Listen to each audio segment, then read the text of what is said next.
The board. Ada, can we have a roll call to begin, please?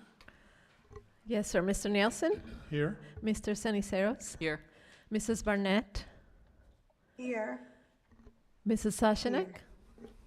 Here. Mrs. Stollard? Here. Thank you so much. We all stand and participate in the Pledge of Allegiance. I pledge allegiance To the flag of the United States of America and to the republic for which it stands, one nation, under God, indivisible, with liberty and justice for all. Thank you.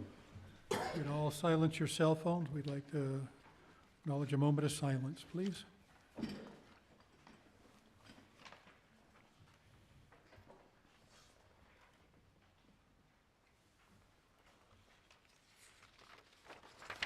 Okay, thank you. On this evening's agenda, I think you all have the agenda in front of you. We have two items, number 5 and number 6. Information items first. Would you like to take care and make that presentation? Good evening, Board President Nelson, Governing Board, community staff.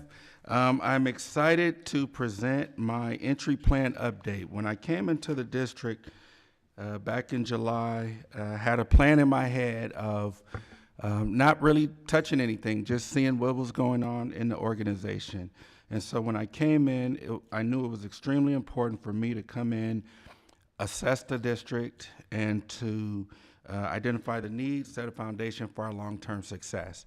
And so undertook what I call my entry plan. Entry plan typically ranges anywhere from 90 to 100 days, but one thing that I felt was important, just to keep continuity to each month, we pushed it and looked at it as a 120-day plan, looked over the first 4 months, and then said, what do we see? And so throughout this process, really for me, it was to assess the key thing that I told everyone we would look at is our strengths, weaknesses, and the opportunities that existed in the organization. And so as I went through collecting data, evaluating things, I saw 5 key areas that stood out to me. One of those was governance team, also organizational capacity and alignment, student achievement, community and public relations, and operations and finance. And so the next few slides that you see, I'll kind of highlight a couple of things that I observed during those periods of time, and then I'll talk a little bit about next steps and what does that look like. And so if we can go to that next slide, please. So, next slide. And so in terms of governance, one thing that I knew was important to do was to begin to connect with the governing board.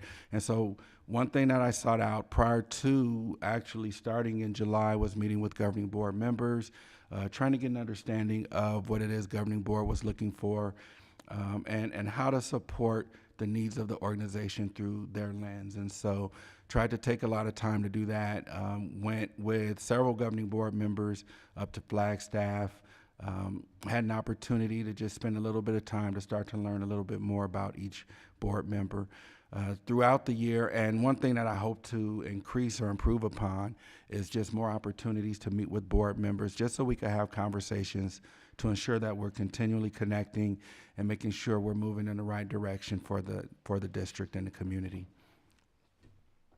The next area was organizational capacity and alignment. So one thing that I really wanted to do was look at what our strengths were as an organization, where we were aligned, where we had a lack of alignment, and how do we begin to do that. So I started to look at all of the departments and areas to see what was in place, where the connections were and where the disconnects were. And one thing I started to see is you have a lot of skilled people in the organization, or we have a lot of skilled people in the organization who will do their best and do everything to ensure the success.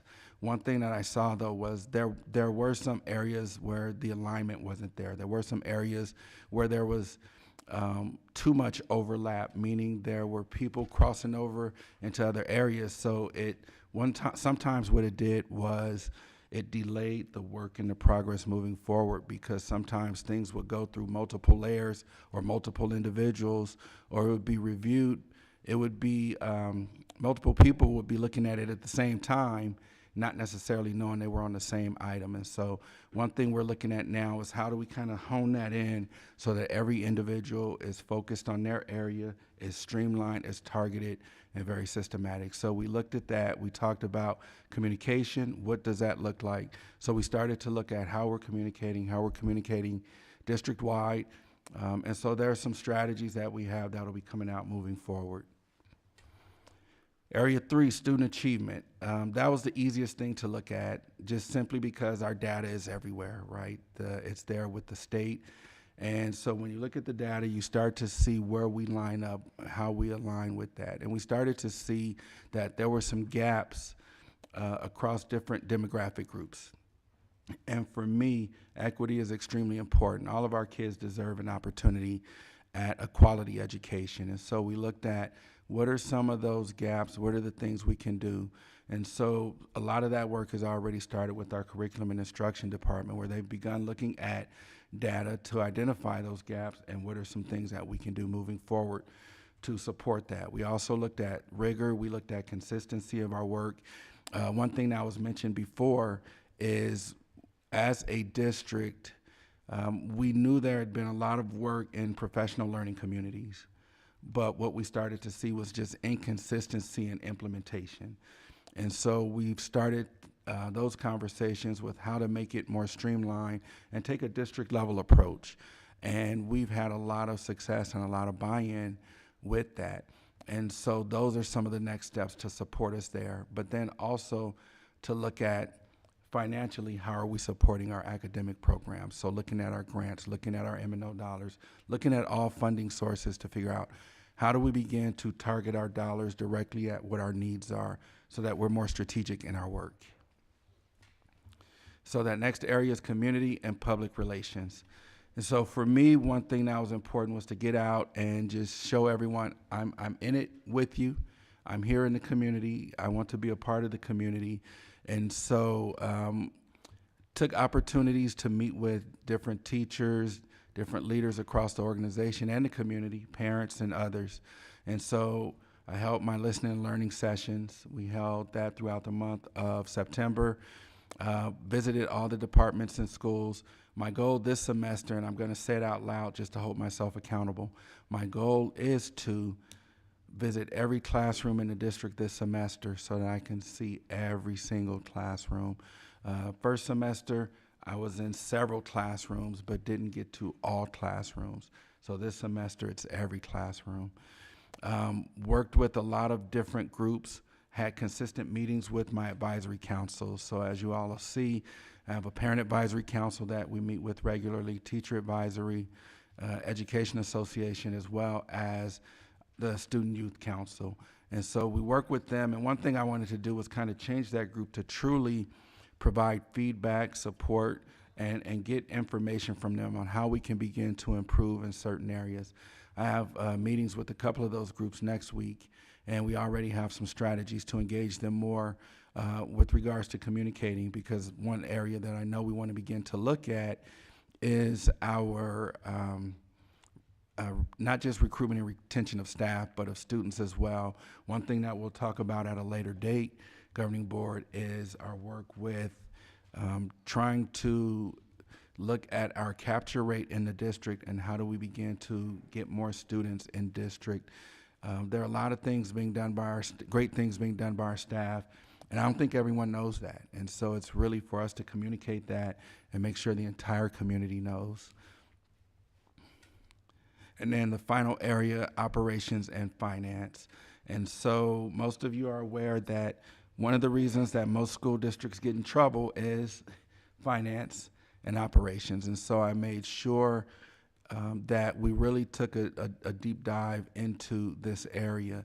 One of the first things that I was able to do was, as we lost the prior operations officer, was able to hire Ms. Pena, who has done a tremendous job in supporting some of this work that we'll talk about. Reviewed a lot of survey data. We've had different studies that we've put out. We have a compensation study that information will be coming back in on, a demographic study that we have information coming back in on, a transportation study that we do have that information, and that'll be communicated. and that'll be shared as a part of our work that I'll communicate through this, which is a strategic plan is one of the outcomes of this work.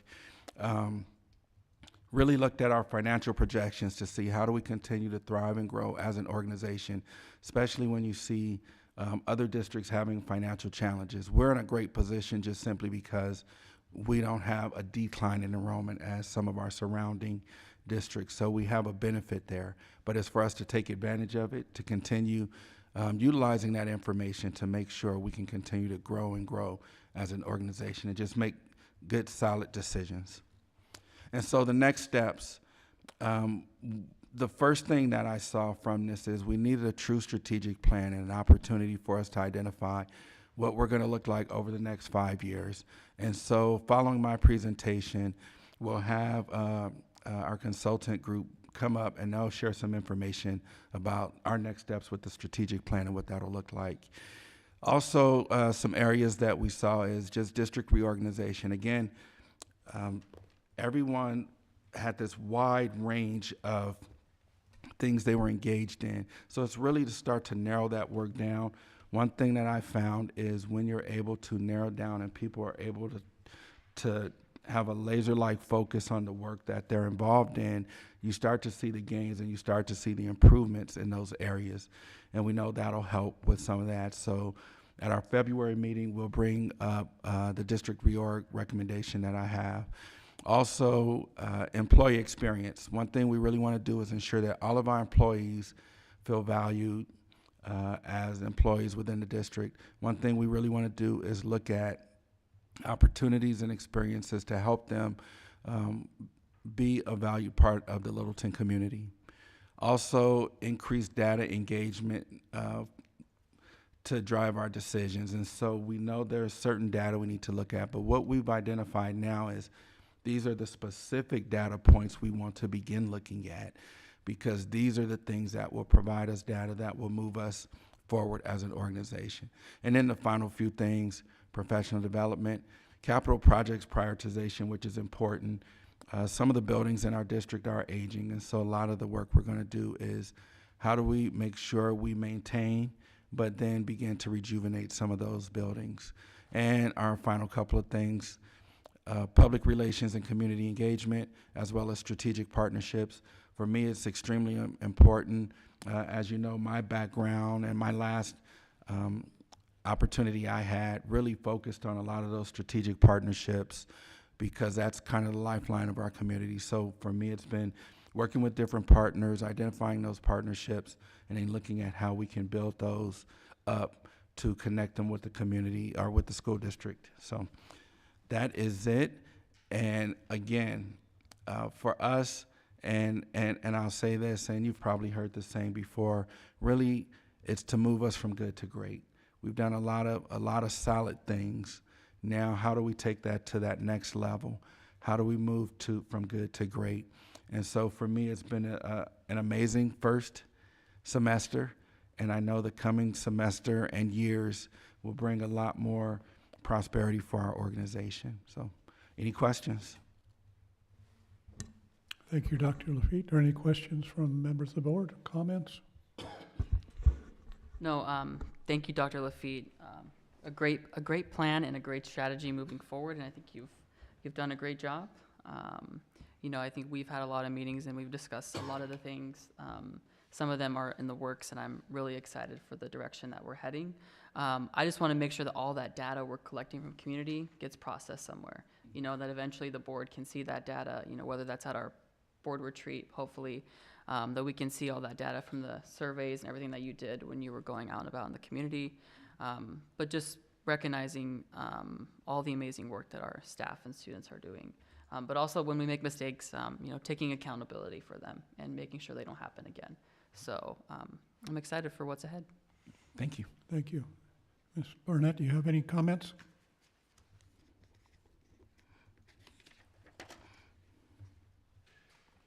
No, I barely can speak. I'm listening. Didn't hear what you said. Can you repeat it? I don't have a voice. Oh, thank you. Oh, sorry about that. No, I heard it. I just have a quick one on the strategic partners Yes. or partnerships. what is that envisioned? Is that Right. the city? I mean, there are other fingers that go out there. What is that? Correct. So obviously, as a part of the city, we've worked with them, but also just working with different, whether it's colleges, other organizations we've been involved with. We've worked with local business partners. So, example, there are several restaurateurs around who are part of the community that we're trying to bring them in. There are also several other constituency groups that we've been looking into. So, for me, it's really about everyone. I think we're doing a great job of growing partnerships with some of the other groups that are already in existence in the community. We've worked with Mercy Care on some work, and we hope to continue that with the Community Resource Fair. We've worked with other organizations, and we know that'll just continue to grow. For me, it's to keep growing those things and to figure out how to make it bigger, how to make it bigger, how to make it bigger. So. Thank you, appreciate that. I got one more thing. Yeah, I think for the student experience, as you go out and about really collecting data from students, just overall how they feel about their schools, I think it'll be really, really important as we move forward in a lot of these capital funds, a strategic plan. There's probably be more stuff I can bring up in the next item, but I really want to hear from our students and have that data to back up the decisions that we make, so it aligns with their values. Good. Thank you all. All right, that's item 5A, 5B. Okay, item 5B, I'd like to bring up Dr. Thomas Reynolds from the K-12 Coalition. So one of the items I mentioned just previously was looking into strategic planning in the process. And so during the first semester, I was familiar with a variety of organizations that conducted strategic plans as facilitators.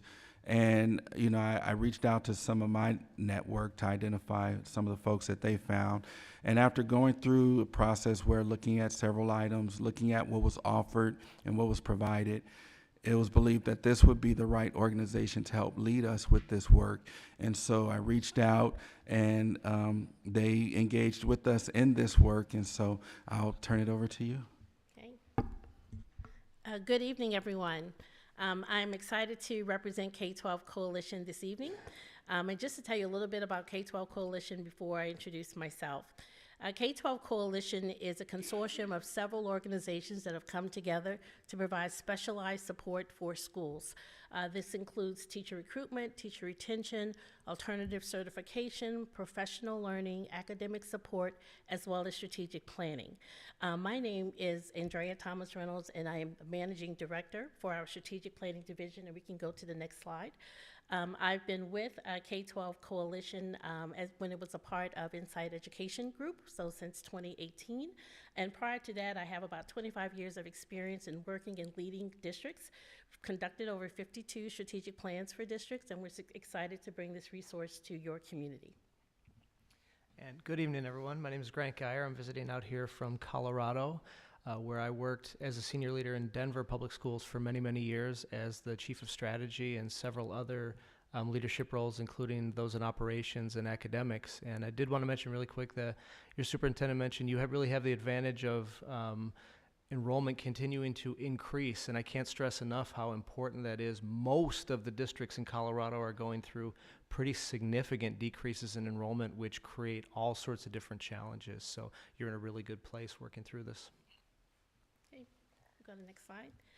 So this evening, we're going to walk you through our strategic planning process. We'll explain to you some things that you can expect with the steering committee. I'd heard you mention some things about data. We also have a data request, so we could just get aligned on that, but we'll tell you a little bit about what we have there. And then we also have a stakeholder survey. There's some key points where some decisions will be made, so we'll share a little bit about that, and then we'll open it up for any Q&A that you may have. So thinking about the strategic planning process, we wanted to provide for you a graphic of what this process will entail. The mission and vision is the solid framework in the beginning, the big picture. It is a solid foundation for which we're going to proceed in order to get down to the core steps that are needed to fully execute.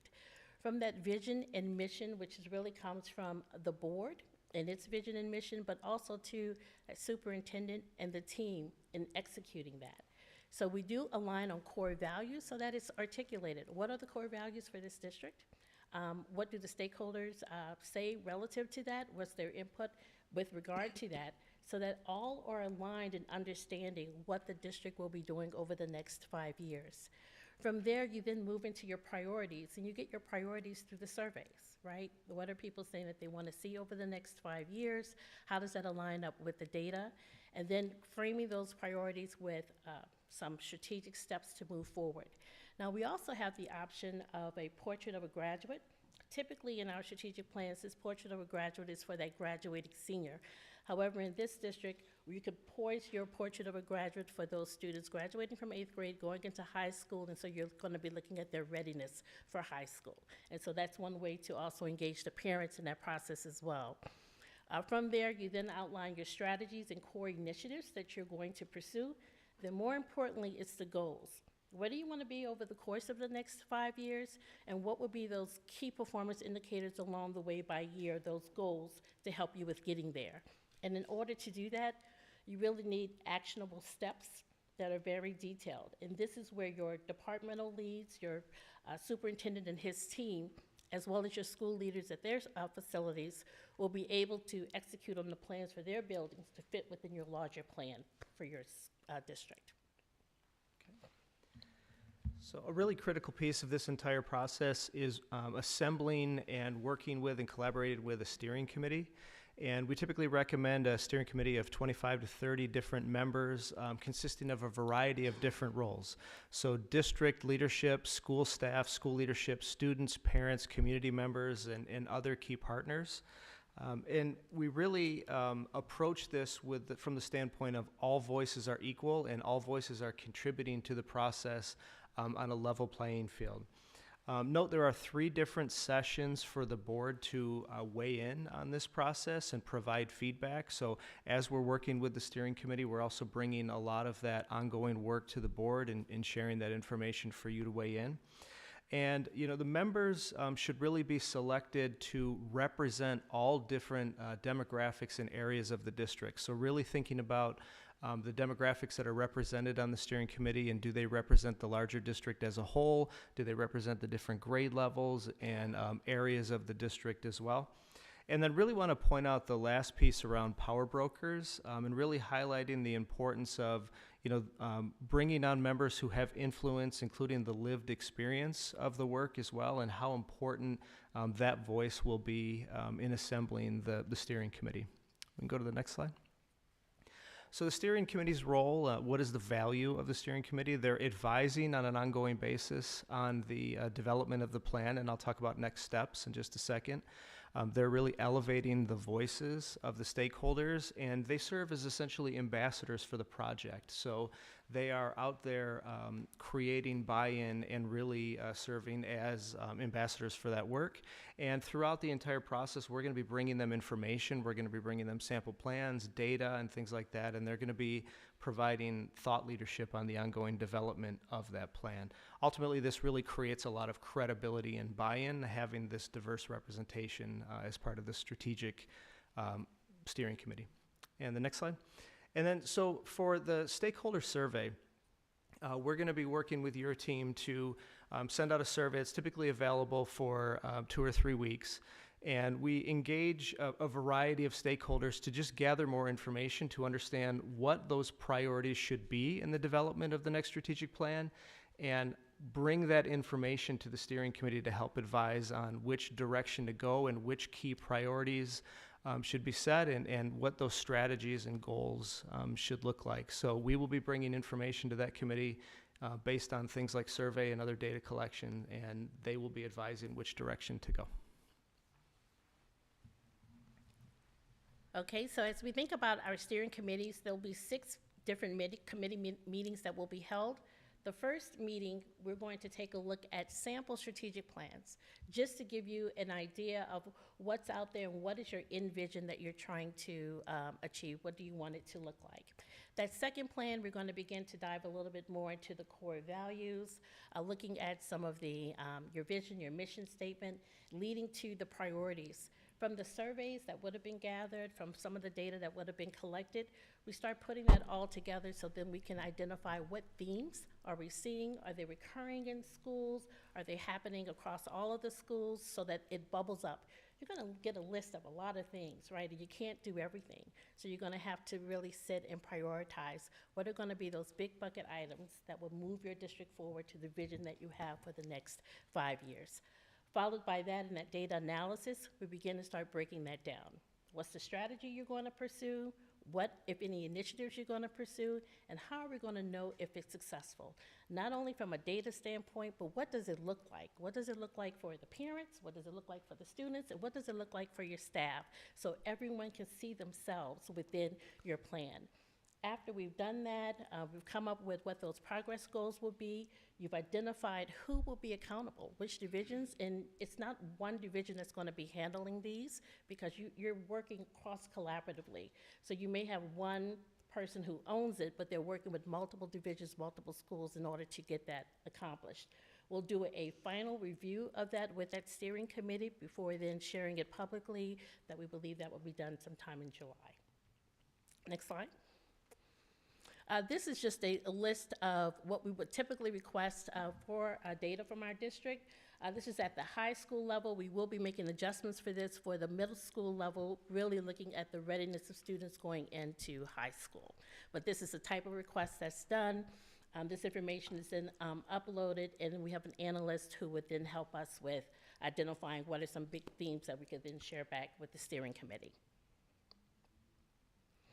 We talked a little bit about the stakeholder survey data already. Again, this will be online for 10 to 15 days, but this particular data will really help us with identifying their perspectives about existing structures within your district, the culture of the district, and also the direction of where you're headed. Next slide. And so the next steps, just as Mr. Geyer stated, you have the steering committee meetings, but you also will have the board sessions. So we'll have opportunities to share with the board along the way what's going on throughout the next several months. And then we'll have biweekly check-ins. That will be with the superintendent and his or her team. So we thank you for your time and open it up for any questions. Next slide. Member of the board, any questions? Ms. Lisnick? It's not so much a question. I'm just really excited to see this. And in fact, I am really, really excited about this concept of a portrait of a graduate. I've gone to a few ASBA conferences, and I really love this idea of creating a portrait of saying that this is a student who leaves Littleton Elementary School District in 8th grade, can do this, and being able to say everything on this list is what our students should be able to do. Mm-hmm. So I'm really excited about this. Thank you for taking on this work. Thank you. Just a quick question. Who selects the committee? So that would be up to the superintendent, and he will have invitations he can extend. But it is, again, representative of your parents, teachers, administrators, non-instructional staff as well. And then I think I had heard someone mention before about the students. We do have opportunities to go out to the schools to talk to a group of students if you would like us to do that as well. Yeah, Linda, I'm going to piggyback on that. That was my biggest concern, and I spoke to Dr. Lafitte about that. I really feel like the strategic plan has to be led from the bottom up. We form it at the top, but if there's no buy-in from parents or students, then there's no point of the strategic plan or the community. So I really want to make sure when we do those surveys and we take to the stakeholder groups that they're really being marketed towards certain groups. Not just overall survey, but having one broken down for students, having one broken down for parents by demographics, and making sure it's language accessible to certain communities, because we are a very diverse community. Want to make sure that everybody is included on it, and utilizing all the communications as possible to make sure that everybody can have their voices be heard in it. And I really do like the data request. I think, and will that be provided to the board when we go through throughout the process, the data request? Right, we'll be able to share with you what information we'll be requesting, and then after we collect that data and do an analysis of it, we'll be able to provide you what the data is telling us at this point. So each step of the way, you'll be able to see how this process is evolving, and more importantly, what the data is showing about your priorities and things that the community would like to see within the district. And let me just chime in there also. If you notice in the weekly updates, I added a section in there maybe 2 weeks ago focused on strategic plan. So our intent is to, as we get information, it's a little more real time for you guys. It's at least weekly as we get information. There may not be new information weekly, but as we get it, we have a spot where we can begin to identify that. Okay. Thank you. Yeah, oh, do you have questions? You can go ahead, Yes, Curtis. Go ahead. No, I think with the steering committee, you know, really feel like that should have been something we could have communicated to our families, to our staff, you know. It's always great to pick people that we know, but you know, that's an awaited opportunity. We bring new people in. So we have new students, new parents, new community members who want to be involved in that. And then also gives them the opportunity to be a part of the steering committee, you know. I know obviously if we do that, that's a lot of people. Then we have to go through a selection process. So it is more work. But I think when we are building a strategic plan, we have to make sure that there's buy-in from students and community. So I really hope that is a really diverse steering committee. And I think another thing that can be done as well, from the various standpoints of the stakeholders, because not everyone can be on the steering committee, we can certainly have various stakeholder meetings where different groups can be invited. And what we found is that sometimes during those meetings virtually, it allows for more voices to be heard. We're able to capture that as well. And particularly with parents in the timing of the meetings, we found that to be most helpful. And I think that was my particular question, is the stakeholders, who does that involve? Is that everybody else outside the steering committee? Is it students, teachers? So the steering committee is a conglomerate of all of the different voices, but then you can have various particular stakeholders that you want to just ask certain questions to make sure their voice is also brought in. That could be just with parents. There'll be some questions just for students, some questions just for administrators and teachers. And so collectively, all of that comes together in data that we'll provide to the steering committee so that they can see all voices represented in that process. And then as a group, you begin to delineate what are the themes that we're seeing across the board. Checking it with the students as well, you know, just wondering if they're aligned to what's happening. Cool. The other thing I was just on, you were talking about the final report given to, presented to the board, and then I think one comment you made is that there would be a report given to the board at different steps through there. How does that flow out? So we've anticipated that around June 30th, we should have a pretty good solid draft of what the plan will look like and what information will be shared within that plan.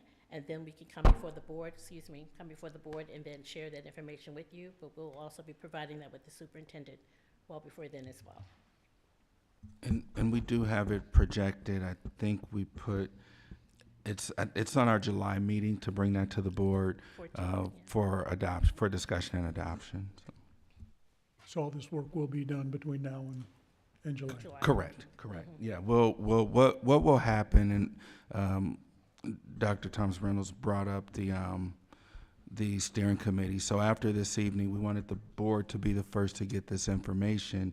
Then we'll send out communication to proposed steering committee members, and then we'll begin that work February 10th, I believe. And then as we go along this process, if you notice, like every special session of a board meeting, or the February special session, the April work session, and so on, there'll be that information there. And then July 14th, it'll be the final presentation to the board. So all that information, we've kind of aligned it so that throughout the process, starts with the board learning and getting the information, and it ends with the board reviewing and adopting that information to say, that's it right there, and then we move forward and we implement. Correct. Thank you so much. Any other questions? And then, after this, how do we plan to communicate to community, to students, to staff, to let them know that the board has started those initial stages for the strategic plan, and that what should they expect in the future? Because we do want to start early now to start letting community know, and students and staff, so they can be on the lookout for communications for the stakeholder survey, so they can initially be on the lookout. We don't want to surprise them. Right, thank you for that question. Member Sinisterro. So one thing that Dan Busbin, Communication, and I have sat down and we've started to talk through based on the information that Dr. Thomas Reynolds has shared with us. We've started to have those conversations on how do we communicate that out? What are the timelines? We talked about what does social media work through and what do mailers work through. So in the coming weeks, I do have meetings with a couple of my advisory councils, and part of the questioning that Mr. Busbin has, it's what are the best and most effective ways to begin to reach the community so that we can try some of those strategies to get information out. And so for me, everything is about alignment, and it's trying not to waste the work of one group and figuring out how that work can connect to the next work, and it can connect to the next work so that nothing is in silos or independent. So I think we'll have a lot of those ideas fleshed out, and then we'll begin to communicate this is how that's going out, and then it'll get out there. I just got one last one here. It's a 5-year plan. Correct. And then is there somewhere midstream, or, 2 years out, a year and a half out, 3 years out, where it could be reviewed, looked at? Is the steering committee in its set, because you're gonna have some students that either grow or move out of the school in that time period, and then you gotta have either a new steering committee or we just review how does that work into the? Yep. You want to jump in, Sure. then I'll jump in. Yes. So typically, you'll have a 5-year strategic plan, and you have goals along the way. As members leave the steering committee, or the steering committee is completed, you'll continue to update your community on the progress of your plan. You'll at least do that annually. That's usually in the form of a superintendent's address, it's communication on your website, so you do have that information out there as well. Usually around year 2, you begin to take stock. Are we really progressing towards this? Has there been anything new that's happening externally that's impacting our ability to deliver this? What adaptations do we need to make? So it's not a stale plan for 5 years. It's definitely iterative in utilizing what's happening today to inform whether or not adjustments need to be made. So that 5-year plan, usually around year 3 to year 4, you begin to start seeing where you are, and then positioning for after year 5. All right, thank you for that. And for me, it's important to review it regularly. One thing that I had done in the previous district is we had our strategic plan, and then we had a group that reviewed that information, and they presented where we were, where did we fall within that, were we making those gains, were we not, so that we can always have that real-time movement. Most of you know I love using sports analogies, and I use that just simply because sports is pretty real-time. If I play a football game on Sunday and I see how I came out of that game, I know I have to prepare for the next game, but I have to see where my challenges were in that previous game and what do I need to correct moving forward so at that next game I can be better prepared. And so it'll be a lot of those reviews and follow-up. Thank you so much. Anything else? Go ahead. I just want to say thank you. I've always wanted a strategic plan in our district, so I'm really, really excited that we're actually developing one, and I really look forward to all the work. Thank you. We look forward Thank to you. working with all of you. Thank you so much for being here tonight. We appreciate you so much. Thank you. Yep, thank you both. Okay, moving on to item number 6A, board self-goals and progress. I think in the packet here tonight, we've got those 4 goals that have been in the past. We want to review those, see if those are still active, if we want to change them at all. And if I thought they're just about going down one by one, seeing if there's anything we want to address or go through it. Any comments or thoughts on how you'd like to approach it?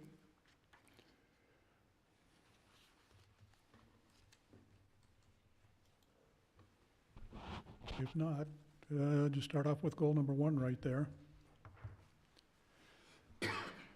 I feel like, I know we have our board retreat, which we're supposed to schedule at, so I feel like at a board retreat, I feel like I would be more equipped to give more input on our board goals. Not at the moment, but I think as of right now, I think they're fine. I agree. I'm good with our board goals. I would like to, though, maybe have a conversation, maybe at our board retreat, about we all seem to have met our board goals, or at least most of us met at least 3 of the 4 goals. So as a teacher, I'm never happy with, making your goals and everyone's good. Like, maybe we need to make things, increase the standard or change it something else. So I would be open to that conversation at a later date. Linda, any comments? As I read through these, I think these would have been established for some time. Very long. You've got the results in here, and it's gonna say, okay, we've got these four, we've done fairly well on them. I think I would agree with the rest of the board there that let's look and see if there's something we need to do to start stretching ourselves. We can't put in a strategic plan right now, but certainly when we review these again in a year or whenever we do that, So can we accept these the way they are with the addendum or whatever you want to call it, that we'll review it at one of our I think it's just retreat? a discussion, so. Yeah. Okay, it is just Yeah. a discussion. But I feel like if Dr. Lafitte, if this could be an item at our board retreat, and then we can, all of us can come maybe with goals, or there can be examples from other districts that we can go by, and this, maybe have a group project of how to draft up some new goals or what we think. Okay, sounds good. Okay, thank you. Next item, signature field trips. So signature field trips, as you all are aware, was brought up several months ago to be added to a future board meeting because several questions that came up after the cancellation of our 8th grade trip. So what we did, in your package, you'll notice a data sheet attached, which provides just overall numbers over the last few years, the numbers of students that have participated in our 6th, 7th, and 8th grade signature trips. Thank you, Mr. Barrow, for putting that up. So I just want to open the floor for you guys to have any discussion that you would like pertaining signature field trips, and then I'll chime in where necessary. So signature field trips has been a huge conversation in my home. I think partially because I have a 7th grader and a 5th grader. So my 5th grader is all about wanting to know if he's going to be able to go. And my 7th grader went last year. I chaperoned with her last year to Campway, and she was sad at the beginning of the year to learn that Camp Surf was not an option. And she's very excited about the possibility of Washington, D.C. So this is a conversation we have a lot in my home.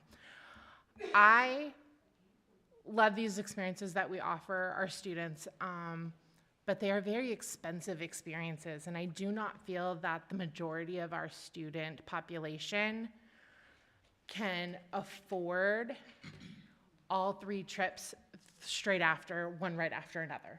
I think that we have to be aware of the majority of our population, and I don't know, especially nowadays, what family can shell out, 200, 800, over 1,000 one year after another, especially if they have more than one student in the 6th through 8th grade. Wow. I also am really excited about this idea that I've heard just kind of talked about amongst staff and students, that maybe our signature field trips can evolve into similar to what their focuses is. And we know students, are at a fine arts academy. Maybe they want to look at their signature field trip being to go see a play or something like that, that more fits with their need.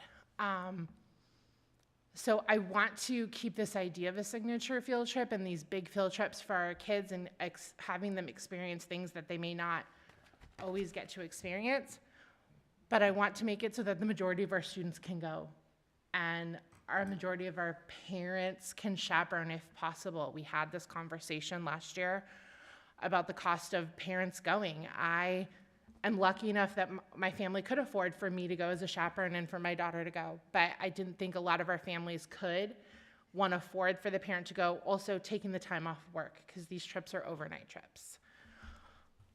So I just wanted the time, I'm the one that requested this to be here, I wanted the time to be able to say I want to keep the signature field trips, but I want them to be more accessible to all of our students, and that's all, I guess.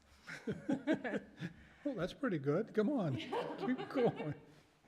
You got anything? Yeah, 100% agree with Member Sosinek. I think it also starts, I love that we provided this, and then we look that Camp Away is the one that gets us the most buy-in from students. I think it's actually the cheapest one to go to because it's in state. I think it's in 6th grade. So I think that is the one that is the most important. I never had the opportunity to go to any of the signature field trips when I was a student in the district. So, my family cannot afford them. So my little brother and sister don't get to go either because we can't afford it either. So, I feel like that is a burden, but I think it's also recognizing that that is our community, and I love that Dr. Lafitte brought up that idea, that students are able to decide at their own school what is a signature field trip that they want at their school so that they can build up that financial savings early on, and then through partnerships, through the foundation, we can actually advocate for more money to be fundraised at a different time. Yeah, go ahead, Amy. Okay, I didn't. I also am very curious, and I want to try to stress that I love the signature field trips, but I do not think that this means our 6th, 7th, and 8th graders can't have an in-state field trip that's a one-day thing. I am hearing from some staff that 6th, 7th, and 8th graders told since they have a signature field trip, they can't have a day field trip. Exactly. And I feel like some families can afford the signature field trip, and that's great, but I hope that we have the ability just to allow them to have a day trip as well, like any other grade. Board Member Soshnick, if you can just clarify, when you say just a day trip, are you talking as a signature trip, or are you talking just standard field trips? Just a standard field trip. So, okay, so just to clarify, all schools have the opportunities to send students on field trips, all students K through 8. And so our push is that they do have learning experiences and opportunities. So one thing that we've done most recently is we've tried to put a structure in place so that we can help monitor and provide feedback to schools on that. And so Dr. Hayes' office now collects a lot more data. They've put together a form. Schools are completing these forms. And for me, remember, I always say my role is to mitigate risk, right? So I always have to know where kids are going because I want to make sure from a risk and liability perspective that it's something that it's safe, or we have appropriate coverage or whatever is needed for that specific thing. So those opportunities do exist. We don't have a menu of trips per se, but we do know there are a variety of trips that all of the schools have been reaching out to go to. I know whenever we meet, Dr. Hayde brings a stack, and folks are going. We're trying to make it a little bit more of a standard in terms of we don't want certain trips to be just the annual pilgrimage type of thing, like the zoo. You shouldn't go at kinder and first and second and third. We're saying open it up. There are other things out there. We know we're not in on the East or the Midwest where there are a lot of other cultural things there that are closer and more accessible, but there are things around that we can offer our students. And so it's just thinking out of the box. What does that look like? But then there are other experiences too. I went to a event at ASU a couple of weeks ago where they started talking through virtual reality and what that learning looks like as those are bridge learning opportunities. So though I may not take a major trip annually, I have these other things as well. And they, I had the 3D thing on myself, and I mean, it kind of blew my mind how realistic it was as a supplement. So, if I don't take a trip every year, I may go as a kinder to something. Then I may have this virtual opportunity. Then in the 2nd grade, I may have an outside experience or whatever it may be. But we always push for all schools to take outside field trips. Thank you for reassuring me about Yep. that, just because Yep. I want our kids to experience everything life has to offer. And for me, my family could not have afforded these trips. So it was through the school that I got to experience that. Yeah, I think that could be, I think we did request that at a board meeting to have just an agenda item about regular field trips in the district, and having that data, to Amy's point of broken down by grade, how many students by each individual school are actually going on field trips per grade and where are they going, so that the board can then understand, okay, if somebody wants to come to my district, if they go in this grade, then they should expect to hopefully go on a field trip during that certain year. So then we can also know, okay, here are a list of the places our students typically go, and here's a price of it. So then the board can understand that, and then community can be involved, so that then we can see the options of what the community has. Because we do want to make sure that students go on field trips every year. We do want to make sure, because a lot of our students, we're a Title I district, and a lot of our students have parents who are working multiple jobs. And so going on field trips sometimes often only time they actually get to go away from home, besides being home. So I really want to make sure that our students are offering that opportunity. My little brother and sister bug me all the time of why they can't go on so many field trips. So I just want to know that data and know we can offer all our students, because they're paying for it either way. Majority of the time, families are still paying, out of pocket to go on field trips. So I want to make sure that we know that data. That could be a future agenda item. And I like the idea that Amy suggested, each school is a little bit different. And I don't know that Fine Arts has been to MIMS. I've been there a number of times. My grandkids love to go there, want to take me back again because they enjoyed it so much. They could do that and take parents back there. It may be a little bit pricey to get in there, but it's the idea they go and they experience something. I was at an interfaith partnership meeting this morning, and the one presenter there was talking about kids in high school particularly that have never been anywhere.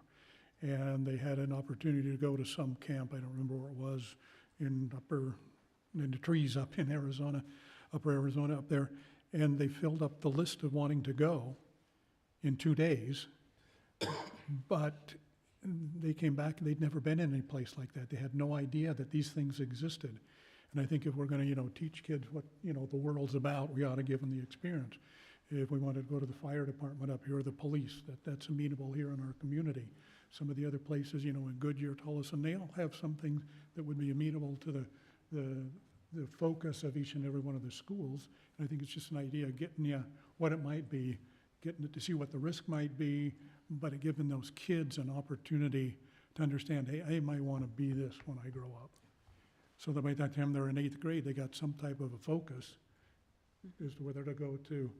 I've got a granddaughter that's in high school, and she's already decided she wants to go to West Mac to get what she wants to do, because she wants to get some money, because she wants to do this and do this. It's already planned out, but we just need to give the kids that opportunity. So I agree with that. And maybe we can see which field trips we have gone on. I'm impressed with this idea that here we got 20%, almost 22% of the kids. What's this one, the Camp Way? Is that how we read that? Going on that. It's an opportunity for them to see what the world is like. So I think moving forward, we could reevaluate the Washington, D.C. trip, because we do see that is the one that has the biggest hurdle, and has the lowest interest from our community. And maybe we do community survey to district-wide and ask parents, give us ideas of field trips you would like to see, send your kids to. And then what is the biggest barrier you're facing in your household? It's probably financial, but what are some things that your students want to be a part of, and having students be a part of that process so that it is a decision that is made by the community, not just, a couple of us board members making that decision or administrators. So I feel like if we have that buy-in from community, then they actually get to build it, because it builds community. You meet lifelong friends. I still have my lifelong friends from the STEM field trips from STEM when I was in fine arts. So it really does build a long-term friendships and community when we do these field trips. So they are really important. But Just a second. yeah, go ahead. I think with this idea of strategic partnerships that he's talking about, I'm going to talk about the city of Avondale, but they have an opportunity for you to be an ambassador for the city, and one of their signature field trips is go back to Washington, D.C. So if you don't get it here, there are other opportunities. You just need to find out where they are and go for it. Yeah. Amy. The other thing I would be interested in, and Ms. Pena, I am sorry because I'm sure you are going to panic and get big eyes when I say this, but if we wanted to maintain this DC field trip or Camp Surf, whatever it is, if we have a way for parents to maybe over 2 years put in money to pay off for that trip. And that is why I knew Ms. Pena was going to look at me like, what are you doing? I don't want this. But if there is just in the big perfect world that I could just make my own, if we could do that, so that parents could maybe start contributing money somewhere to, so their child, when they get to 8th grade, can go to DC or something like that. I would be interested in. And I know that that's a dream, but I'm just going to say it because maybe if you say it, it can happen. Agreement for a plan to happen, come on. Thank you, Ms. Sosnick. It's a great question. I think it's a great ask. Is it a possibility? There are a lot of things that are a possibility. I think that there could be some challenges logistically. Once we start carrying it over from year to year, what does that look like, and how are we ensuring that it is staying within that one field trip? In addition to that, what does that mean for parents who unenroll their child? And that might create some challenges for the district that might be unintended in there. So could we work out something? We probably would not want to do something that is that long term. But, you know, we can take a look at different plans, and I will defer back to Dr. Lafitte.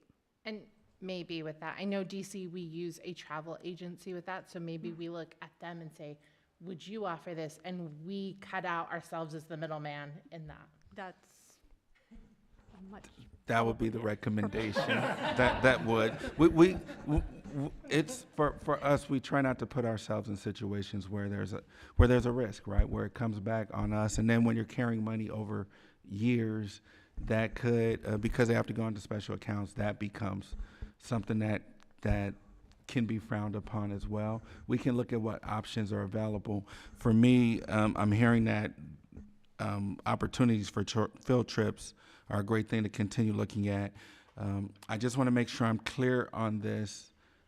There are 4 of you in the room, so I want to make sure I'm clearly hearing this piece, that those be managed by the schools for their trips, because managing it here, and again, my perception is this, as whichever lens I take, as a parent who's had kids go on trips like this, as an administrator, I often believe the biggest bang or buy-in that you get is from the site, because that's where the relationship is. And so when we're managing it, it's, well, the district is doing this, versus the teacher that 3 of my kids have been through is facilitating and managing, and it's the child's school, and that's where the trust, I think there's more trust at the site for that, but that's my perception. I will say that I 100% agree that a part of this does have to fall on the schools and the teachers to plan this. But here's my caveat. If we have 4 schools that want to do this Washington, D.C. trip, I would hope that there was resources in the district level to coordinate that, so our 4 schools could go maybe at the same time and helping with that part of it. Not as much as I think what's currently happening, but I do think that if we need to support our schools in making sure that these field trips happen, whatever they look like, if that's all the same place, then I would like to see that. And I know that we probably would get it. I don't see us saying no to school. Fair enough, yeah, fair enough, yeah. Yeah, I agree with Amy. I love that, I think we've always been a top-down district, and I love that we're moving back towards a bottom-up district approach to our schools, but I want to make sure that we're not overburdening our schools with a lot of stuff that, I know, yes, we're moving back, we're giving our sites more leniency, but we have to make sure as a district office, we're still unconditionally supporting our school, no matter what their asks are. That's the point of the district office, is to support the schools no matter what they need or asked. It's our job to figure it out. So I want to just make sure that, yes, we want the schools to create their own signature field trip with the support of the district office.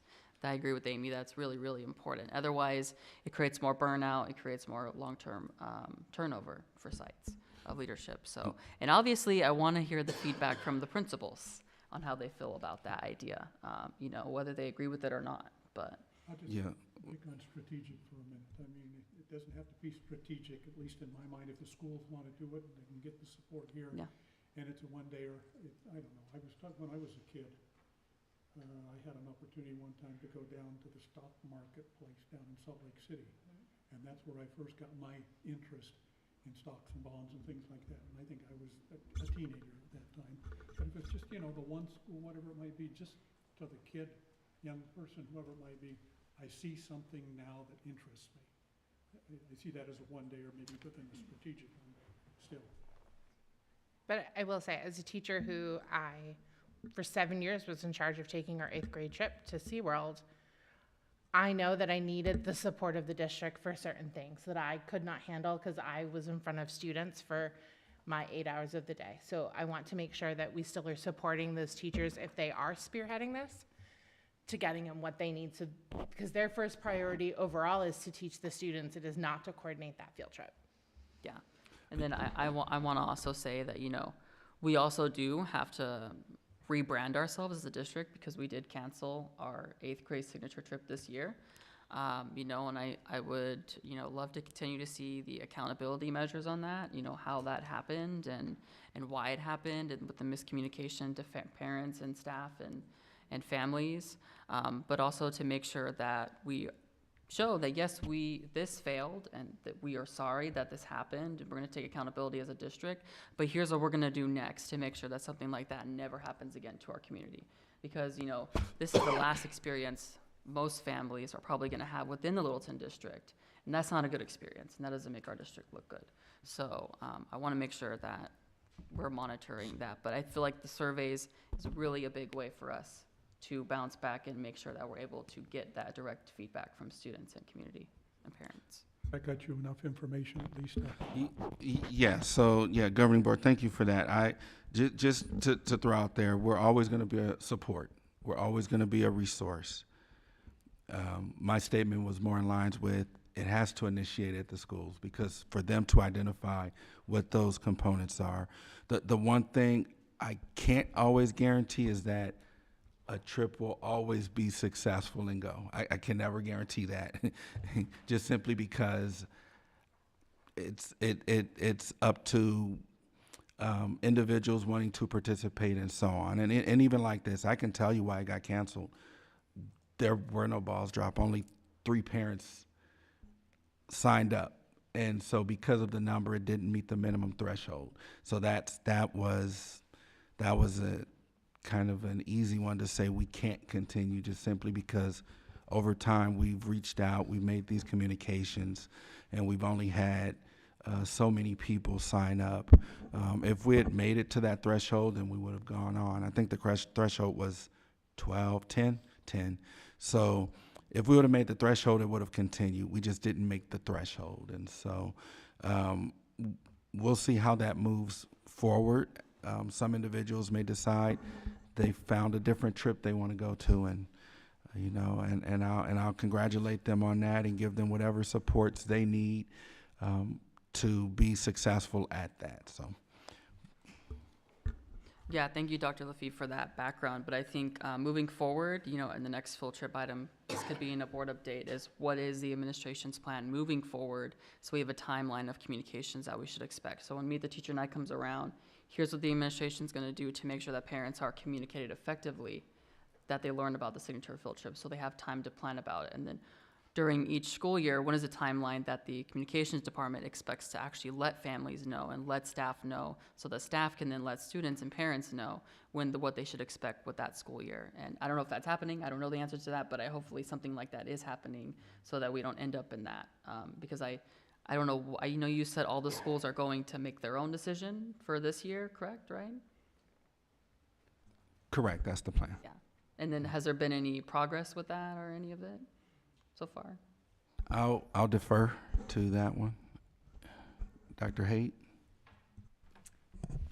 Can you repeat the question just so I make sure and answer you correctly?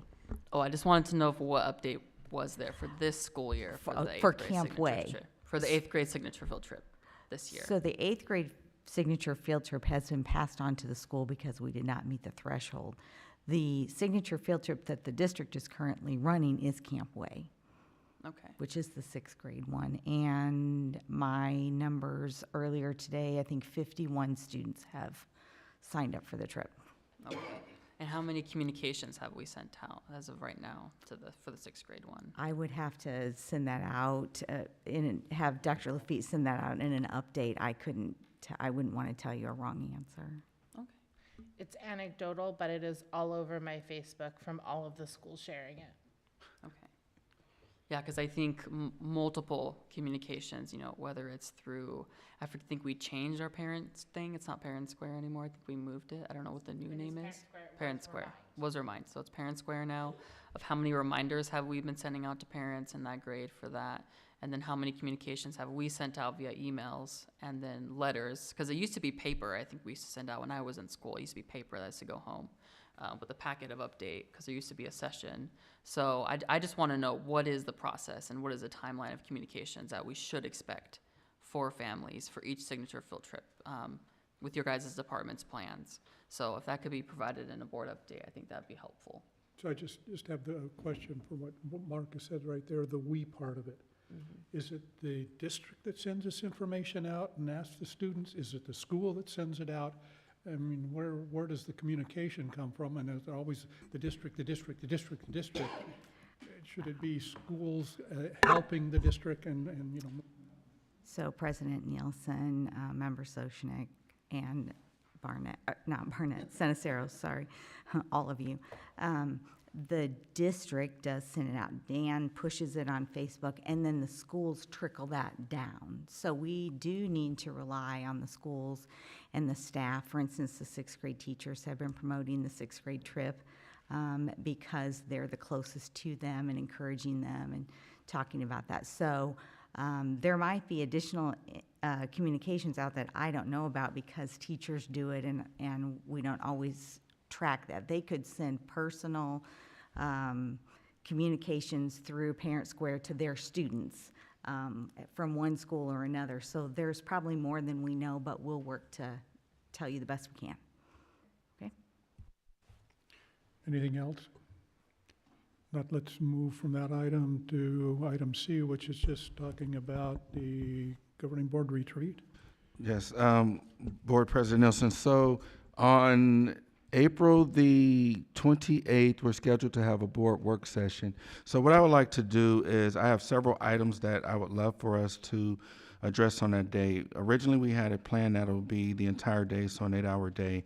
I just want to confirm times though, because as we're moving into the PLC process, I want to make sure that there's clarity on what that work is and what we're doing with that.